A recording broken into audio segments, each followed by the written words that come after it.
Muito bom dia, seja bem-vindo ao nosso Reflexão e Vida dessa quinta-feira. Estamos aqui para mais uma vez compartilhar a poderosa e preciosa Palavra de Deus. Essa palavra que é viva e eficaz e mais cortante do que qualquer espada de dois gumes, capaz de penetrar a divisão entre alma e espírito, juntas e medulas, e discernir os pensamentos e intenções do coração. Nosso propósito de segunda a sexta-feira, 6h57 da manhã, é trazer sempre uma mensagem de fé e esperança para o seu coração. Você que está aqui pela primeira vez, seja muito bem-vindo ao nosso programa. Se você está aqui pela primeira vez, coloca aí nos comentários que essa é a sua primeira vez, que essa é a primeira vez que você está assistindo ao Reflexão e Vida. E se essa é a primeira vez e você ainda não se inscreveu, aproveita para se inscrever aqui nesse canal, para que você acompanhe o nosso conteúdo e fique por dentro, né, dos nossos conteúdos.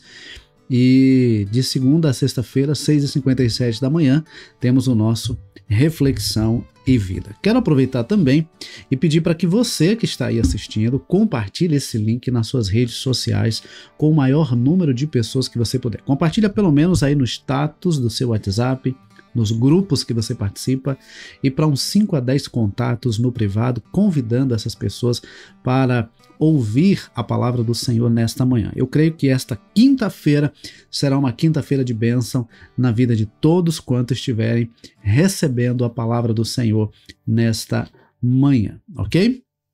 Hoje nós vamos refletir no Salmo de número 122. Salmo de número 122. É uma oração pela paz de Jerusalém, mas é um texto que nos mostra também como é importante estarmos na casa do Senhor. Eu quero nessa manhã destacar a importância de estarmos na casa do Senhor. Salmo de número 122 nos diz assim: Alegrei-me quando me disseram, vamos à casa do Senhor. Pararam os meus pés junto às suas portas, ó Jerusalém. Jerusalém, você que está construída como uma cidade bem sólida, para onde sobem as tribos do Senhor, como convém a Israel, para renderem graças ao nome do Senhor. Lá estão os tronos de justiça, os tronos da casa de Davi. Orem pela paz de Jerusalém, que sejam prósperos aqueles que te amam. Reine paz em seu meio e prosperidade nos seus palácios. Por amor dos meus irmãos e amigos eu peço, haja paz em você. Por amor da casa do Senhor nosso Deus, buscarei o seu bem. Eu quero destacar o versículo de número 1. Esse salmo é um salmo de peregrinação. Enquanto o povo estava indo a Jerusalém para cultuar ao Senhor, eles iam cantando, eles iam adorando, e os salmos eram bastante utilizados nesses cânticos, os cânticos de peregrinação, e esse Salmo 122 é um cântico de peregrinação, onde eles iam entoando, iam louvando ao Senhor. E veja que o versículo 1 diz: Alegrei-me quando me disseram, vamos à casa do Senhor. Queridos, nós estamos vivendo numa geração onde existem muitas pessoas que acreditam que podem servir a Deus ou que conseguem servir a Deus em suas próprias casas. E deixa eu dizer uma coisa aqui para você. A primeira coisa que eu quero destacar nessa manhã é que a salvação não está na igreja, a salvação não está no templo, a salvação não está na instituição. A salvação é única e exclusivamente através de Jesus Cristo, o Filho de Deus. João 3,16 diz que Deus amou o mundo de tal maneira que deu o seu Filho unigênito para que todo aquele que nele crê não pereça, mas tenha a vida eterna. Então, a vida eterna, a salvação está em Jesus. Não há outro meio. O próprio Jesus afirmou também em João 14,6: Eu sou o caminho e a verdade e a vida, e ninguém vem ao Pai senão por mim. O apóstolo Paulo, escrevendo aos Efésios, no capítulo 2, ele diz: porque pela graça sois salvos mediante a fé. Isto não vem de Deus, isto não vem das obras, para que ninguém se glorie. Então, nós somos salvos pela graça, porque pela graça sois salvos mediante a fé. Isto não vem das obras, para que ninguém se glorie. Então, a salvação é por meio de Jesus Cristo. Em nenhum outro há salvação, dado entre os homens, pelo qual devamos ser salvos. A palavra nos mostra e nos aponta que o único caminho de nos achegarmos a Deus é Jesus. Então, a salvação não está na instituição, a salvação não está na igreja, a salvação não está no templo, a salvação não está no líder religioso, a salvação é única e exclusivamente por meio de Jesus. E a segunda coisa que eu quero destacar, a segunda lição que eu quero trazer para nós nesta manhã, é que a igreja foi instituída por Jesus. Jesus instituiu a igreja. Veja, em Mateus capítulo 16, dos versículos 13 a 18, nos diz assim: tendo chegado às regiões de Cesareia de Filipe, Jesus perguntou aos discípulos: quem dizem os homens ser o Filho do Homem? Eles responderam: alguns dizem que é João Batista, outros Elias, outros Jeremias ou algum dos profetas. E Jesus lhes perguntou: mas vós, quem dizeis que eu sou? Respondendo, Simão Pedro disse: tu és o Cristo, o Filho do Deus vivo. E Jesus lhe disse: Simão Barjonas, tu és bem-aventurado, pois não foi carne e sangue que te revelaram isso, mas meu Pai que está no céu. E digo-te ainda que tu és Pedro, e sobre esta pedra edificarei a minha igreja, e as portas do inferno não prevalecerão contra ela. Observe, Jesus diz: sobre esta pedra edificarei a minha igreja. Então, a igreja foi instituída por Jesus. Logo, ela pertence a Jesus. A igreja foi instituída por Jesus, logo pertence a Jesus. Eu tenho o privilégio, a alegria de poder dirigir uma igreja local, de conduzir, de pastorear uma igreja local. Mas essa igreja não é minha.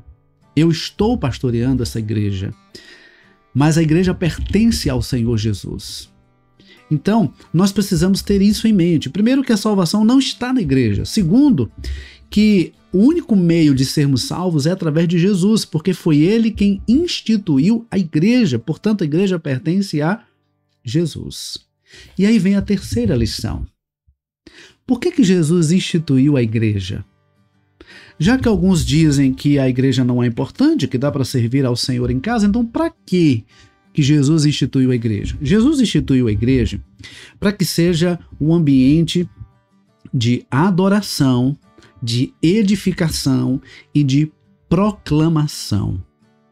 Adoração a Deus, edificação do corpo de Cristo, da igreja, dos membros, dos irmãos, e proclamação da palavra de Deus. Esses são os três pilares da igreja: adoração, edificação e proclamação. Tudo isso tem a ver com o serviço. Quando a gente vai para o Salmo de número 100, o salmista diz: servi ao Senhor com alegria, apresentai-vos diante dele com cânticos, sabei que o Senhor é bom, foi ele quem nos fez e somos dele, somos ovelhas do seu pasto. Então, o Senhor, Ele deseja que nós tenhamos alegria, Ele deseja que nós desejemos estar na casa do Senhor, para juntos adorarmos ao Senhor, para juntos edificarmos uns aos outros e para juntos proclamarmos a mensagem de salvação. A pedra a qual Jesus se refere, sobre a qual seria edificada a sua igreja, é sobre a afirmação. A pedra é a afirmação: tu és o Cristo, o Filho do Deus vivo. Esta é a verdade maior da igreja. Jesus Cristo é o Filho do Deus vivo. Jesus Cristo é o meio, o único meio pelo qual nós obtemos a salvação. E a igreja é um lugar para edificarmos uns aos outros, para fortalecermos uns aos outros na caminhada cristã. Ali nós nos reunimos para juntos louvar, para juntos adorar, mas para juntos também ajudar uns aos outros por meio de uma palavra de incentivo, por meio de uma palavra de ânimo, por meio de uma palavra de consolo. E é também um lugar onde nós proclamamos a mensagem de esperança, a mensagem de salvação, a mensagem das boas novas em Cristo Jesus. Por isso, eu quero destacar nessa manhã a mesma alegria que havia no coração do salmista e daquele povo quando diziam: alegrei-me quando me disseram, vamos à casa do Senhor. Que você tenha também esta alegria de ir à casa do Senhor e de juntamente conosco servir ao Senhor. Veja, no versículo de número 9, diz assim: por amor da casa do Senhor nosso bem, buscarei o seu bem, o bem de Jerusalém. Ali onde estava construído o templo para onde as pessoas iam para adorar ao Senhor. Então eu quero, nesta manhã, convidar você a buscar ao Senhor e a ter do Senhor a direção sobre um lugar, um local, uma igreja onde você possa estar servindo ao Senhor em comunhão com outros irmãos. Quando a gente vai para o livro dos Atos dos Apóstolos, a gente lê a história da igreja do primeiro século, a igreja primitiva. Olha o que é que diz Atos capítulo 2, a partir do versículo 42 até o 47. Atos capítulo 2, a partir do versículo 42. E perseveravam no ensino dos apóstolos e na comunhão, no partir do pão e nas orações. Em cada um havia temor, e muitos sinais e feitos extraordinários eram realizados pelos apóstolos. Todos os que criam estavam unidos e tinham tudo em comum. Vendiam as suas propriedades e bens e os repartiam com todos, segundo a necessidade de cada um. E perseverando de comum acordo todos os dias no templo e partindo o pão em casa, comiam com alegria e simplicidade de coração, louvando a Deus e contando com o favor de todo o povo. E o Senhor lhes acrescentava os que iam sendo salvos. Então, veja que o versículo diz: eles perseveravam no ensino dos apóstolos e na comunhão. Eles iam à casa para as reuniões, eles se reuniam para cultuar ao Senhor, para que eles pudessem aprender da palavra, para que eles pudessem estar cada vez mais convictos do que eles criam e para estar em comunhão, através das orações, através do partir do pão. A igreja não é um clube social. A igreja é uma reunião, é um lugar de pessoas imperfeitas buscando ser aperfeiçoadas pela palavra de Deus. Porque eu já ouvi também algumas pessoas dizendo assim: mas eu não vou para a igreja porque lá tem muita gente que já fez tanta coisa errada, agora diz que está servindo a Deus. Mas a igreja é justamente esse lugar de transformação. O apóstolo Paulo diz em Romanos 1,16 que o evangelho é o poder de Deus para a salvação, para a transformação de todo aquele que crê. Então não importa o que você fez, o que você foi, em Cristo você se torna uma nova criatura. Segundo aos Coríntios 5,17, aquele que está em Cristo é uma nova criatura. As coisas velhas se passaram, eis que tudo se fez novo. Então, em Cristo nós temos a oportunidade de termos a nossa vida transformada, e na igreja nós temos a oportunidade de ter a nossa vida fortalecida pela palavra, na comunhão com os irmãos, na comunhão com o Senhor. Por isso, o texto diz ainda que todos os que criam estavam unidos e tinham tudo em comum. Eles perseveravam de comum acordo todos os dias no templo e partindo o pão em casa, comiam com alegria e simplicidade de coração, louvando a Deus e contando com o favor de todo o povo. Então observe, a igreja não salva, mas todo salvo sente o desejo de estar numa igreja, cultuando ao Senhor juntamente com outros irmãos. Guarde isso no seu coração.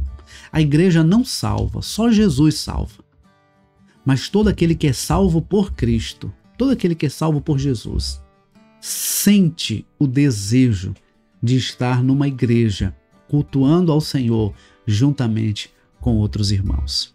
Se você que está me assistindo nessa manhã ainda não faz parte de uma comunidade de fé, ainda não faz parte de uma igreja local, peça a direção de Deus para que Ele te mostre um lugar onde você possa congregar, para que Ele te mostre um lugar onde você possa estar juntamente com outros irmãos, crescendo na graça e no conhecimento do Senhor. Eu tenho certeza que vai ser uma experiência marcante na sua vida. Bom, que Deus nos abençoe e que essa palavra seja um despertamento para que todos nós entendamos a importância da igreja, a importância da comunidade de fé local, onde nós nos reunimos para adorar ao Senhor, para edificar uns aos outros e para proclamar a palavra de Deus. Que Deus nos abençoe. Se você ainda não compartilhou, aproveita para compartilhar agora. Estamos finalizando o nosso programa de hoje, mas vai ficar gravado aí. Então, compartilha com o maior número de pessoas que você puder para que nós possamos alcançar cada vez mais pessoas com essa mensagem de fé e esperança. Deus abençoe, um forte abraço para você, Deus abençoe a sua casa, a sua família e se Deus permitir, amanhã, 6h57 da manhã, nós temos um novo encontro marcado. Deus abençoe e até lá, se Deus quiser.